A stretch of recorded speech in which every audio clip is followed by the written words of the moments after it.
I'm a lecturer on the graphic design course at Salford University, and today we're doing a workshop as part of DM18, which is Design Manchester 18.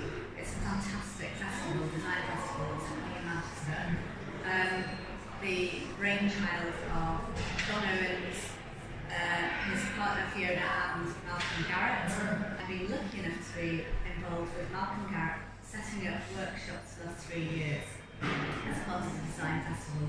So today we're doing a protest poster workshop, which is in collaboration with Salford University graphic design students, Coventry University graphic design students. We've got some MA students here and students from Salford City College and MMU. So we've mixed all the students up.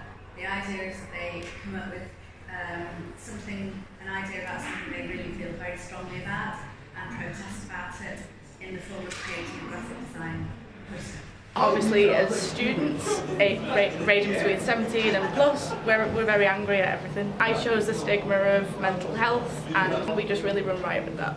My favourite part of the day is we were told to turn our phones off, and if we're doing protests, then I refuse to do as I'm told half the time unless given a valid reason. So I did not turn my phone off, and I defaced everything that said to turn my phone off. My name's Swifty, or Ian Swift.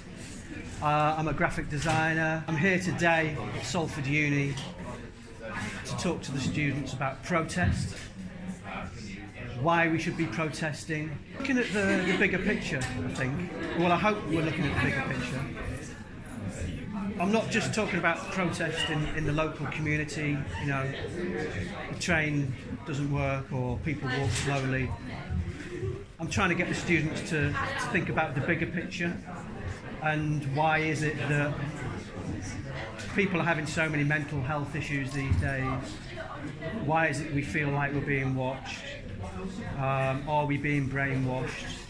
All these issues. And then you've got the whole other set of problems of climate change, poverty, power, corruption, lies. These are all the issues that I think we need to talk about, and these are all the issues that hopefully these students are tackling to come up hopefully with some solutions.